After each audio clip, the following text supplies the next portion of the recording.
The other thing on one too person. is with our field, one of the things that, so in our area again, small city, under 50,000, but Right. determining the value of your work Is hard. for clients, and for me, I do like client-based pricing. Mm-hmm. So I'm not going to charge somebody who's a small business something I'd charge for a Outrageous. dealership, Mm-hmm. but at the same time, there's jobs where your heart, or bids, not jobs, bids where your heart just aches for the client. Mm-hmm. You know that they've told you that they have maybe 3 or 4 months before they go out of business, and they can't afford much, Exactly. And you want to and work with them in that. the thing is I in my experience, uh, the, if they don't value you out the gate, or where they, Respect your work. Want yeah, to pay you for what they think you're worth, or what you should be well, worth. they'll keep asking for additional things, Mm-hmm. and it gets to a point where you're just not it. You're talking about definitely like with projects that are Oh like yeah, when they where want you to like, oh, we do it for 200, we do it for, and you well, finally well, break. Yeah, I'll do it for yeah, 200. I'll But do it. I know then you guys are hurting right now, and then it's just, then and it then they becomes flip it. Oh, can you shoot this as well? yeah. Oh, can you Can make a you second commercial? it? They know that what they're getting is undervalued, or Mm-hmm. under the rates, and then they try to, in addition to this, can we get that and get that and get Exactly. that in Dude, it? I literally had a client, right? I was talking to this guy. He wants me to come out and film $200 a thing, and he's like, can I do $200? $200? I'm like, okay, cool. I show up. Hey, why can we get some photos? I'm like, okay, I don't know photography. I'm learning photography, but I Uh-huh. don't know photography. Like, that's a whole nother setting Yeah, in this camera that I haven't touched. any person that thinks photography is easy, Oh, they're wrong, they're bro. so wrong. We almost failed our photography class. It is, it's rough. So, but getting real. This guy wants photos, and I was like, talks me into it. Fine, I'll include it, right? Uh-huh. And the guy has the audacity, bro. Audacity. Before what I finally like, I don't want to make it awkward. We're literally like out in the middle of nowhere filming this thing. He goes, I was like, I don't know about photos. He's like, dude, I have you out here for I'm paying you $200. I think we should be able to add some photos. I was like, are you freaking? First of all, let's talk about this. I am literally an hour away from home, and you gave me $200. This has cost me like $20 Yeah. just to get out here. Now I'm at 180. Let's talk about taxes, bro. That's me drops me down to like 140, 130. Now you want photos, which I would tack on. Let's just say I profit $100 from this. But now when I go home, I'm not making this 2-minute video. I'm making literally hundreds of pictures. He had me take all of these pictures that he wanted, and I sent it to him all raw, of course. I don't want to put anywhere. Oh, can you edit them? Can you edit them? Come on, like, you took them, you should be able to edit them.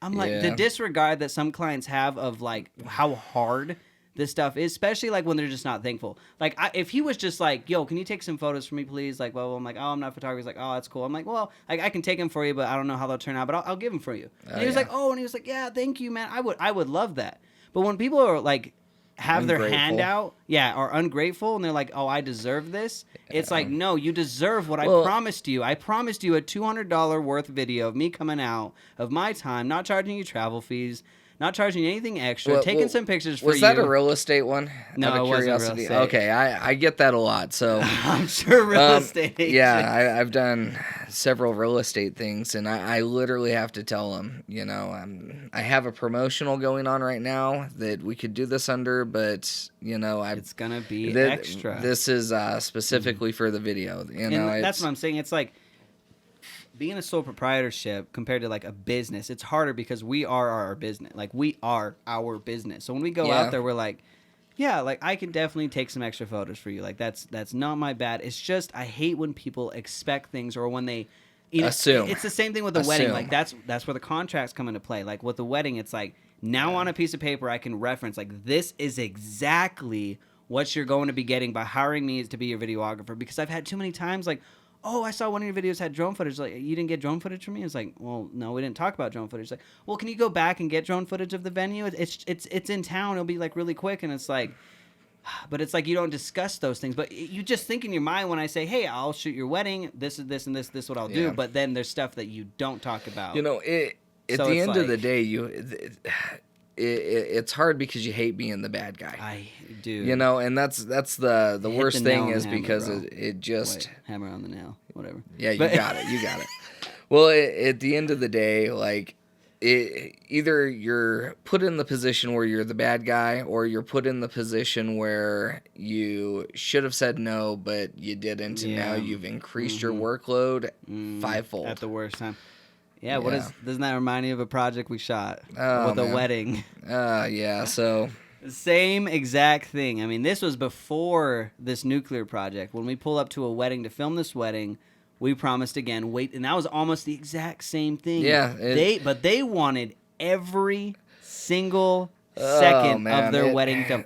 I cannot stress So this enough. he- They had here's- us there at 8 a.m. and they 8 wanted a.m.. every single second of getting ready to when they close out the thing. no. They wanted what would it be 7-8 hour total video so without missing a the- second. I mean, there's nothing going on. Like everyone's just eating. Yeah. Oh, but you didn't film everybody eating? I'm like, Well, and you want that too? Here's the other thing about this, and this comes down to undervaluing your work, because you told me just what the person's budget was, and it was next to nothing. It was. I was already It was going in so yeah. low, and then and here's the issue: is they had a band come up from Mexico. yeah. You know, They paid a band of what 25 people. Yeah, 25 from Mexico. A band, you know, And I'm like, not why only am I that, charging not so only that, cheap? they had the full lights, the stage, Oh, man, everything. they had and at the end of the day, you told me what the project or what their budget was, and I'm just like, oh man, Dude, and this is the exact same How thing. dare Listen, they? Listen, How dare I they? know. I absolutely love what I do and what you do too. Like Yeah. the whole video production, I love it. I love everything we do. I respect it. I respect my clients so much that, you know, and these are just a few out of, you know, the hundreds that we've Yeah, done. it's- But what I'm saying about this is I hate when I finally give in and it screws me over. It straight up screws me over when I'm like, hey, your budget's really low and you want a whole wedding filmed beginning to end. And here we are a week before. We've already talked about everything. Oh, you're not going to have a second videographer? I'm like, well, no. He's like, well, how are you going to shoot everything? And I'm like, you're right, because I probably couldn't shoot everything because DSLR cameras have a 30-minute recording and I need somebody. So not only am I doing this for a thing, I have to cut my profits in half, which is only a couple $100 to hire out my main man to come out and help film so we can cover the entire thing. I did that out of my own pocket. I could have told her, hey, listen, you're only going to get what you're going to get. I have a couple other bad cameras, and I'll film what I can, but I was like, hey, I'm going to hire another videographer with a nice camera out of my own money. And just so people understand that what that project would have been was like a $4,000 project. Oh, dude. You know, a $4,000 project for Easy. the, you know, and the thing about it is like they didn't see that. They only saw that they paid X amount for videographers Everything. and they thought that every moment, and they just they didn't value the work, you know. And this is again, I wasn't smart enough. I wasn't knowledgeable enough. Well, I put some responsibility on me, but it's like I just kept saying yes to when I should have said no. Yeah. I should have said no. Listen, I can't give you a full thing. I'll give you maybe like most I can, but I can't give you Well, every second. But I promised that anyways. I fulfilled my end. I pulled up with a second videographer with the camera to film this entire thing. With, I'm glad I was there. I'm glad I was there. It would have been a Yeah. nightmare, bro. It would have been a nightmare, but I kept my promise because, listen, I mean, they were a good couple. They were a Yeah, nice couple, and I still respect them to this day. Yeah, if they would have paid on time. That's not even including about 5 months later. We'll talk about late pay here in a second. You know, here's what it is. Here's what it is when man. you're just getting into the field, you know, you'll do jobs that you normally wouldn't do. No, you'll you do know, anything when when you're starting a business. You'll do anything, it's bro. desperate for work. Dude, you know? I would have paid a couple to let me shoot their wedding video at the beginning, bro. Like, Yeah, I was watching a YouTube thing because at the end of the day, who do you have to learn from? You learn from people on YouTube. There's the people not around you. the people, at least here where we're at. a lot of them are professors or, but at the same time, they haven't done it in a while, or they've worked for a company that does it, and they, I mean, we're talking about one-time dudes. I mean, this was just inexperience going into that project. Yeah. And I promised maybe more than I should have, but I just kept saying yes. Yes, I'll film everything. Yes, I'll get a second videographer.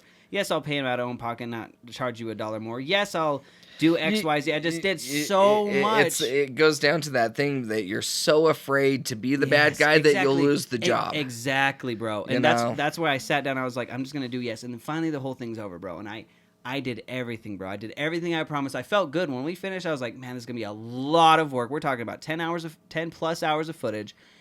Probably 15 hours of footage. Easy. Yeah. And cutting all that down to a 6-hour video, having every moment captured. We're continuously moving. I mean, it was just hard work. But the thing is like, I felt good because I kept my promise and the couple was happy. I was very, excited. Until I sit down for 3 weeks, I get a wedding video made that's, about 6-7 hours long, or I can't remember how long, a really long time. And I export it out, which took forever, by the way. And I send it over with a watermark, of course, to get the rest of the money. And then, of course, I'll make revisions, which is crazy because making a revision on a 10-minute video is a lot of work, let alone a revision on a 6-hour, 5-hour video, whatever, is a lot more work. But when I send that over, and I don't get a reply, and then a week later, hey, there's it is. 3 weeks later, hey, you're going to, pay the rest of your invoice. Finally, I'll pay you next week.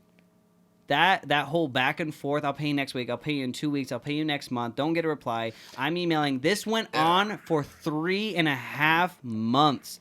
I put in my time, money, energy, and effort to make this awesome piece for so extremely. At this point, I lost money because remember we had to get SD cards there. I had to rent another camera, so I lost money. But I went out of my way, bro, to bring the best video I possibly could, and they don't even pay the rest of the invoice. Yeah. What? So another thing that we'll talk about is dealing with money and clients and budgets and being the bad guy as a sole proprietor. And I guess this is a good point to if a client doesn't pay and you set the expectation, for me, the way that I budget or I set my my periods, I don't do like 30 days, I don't do 14 days, I do based on my need. Exactly.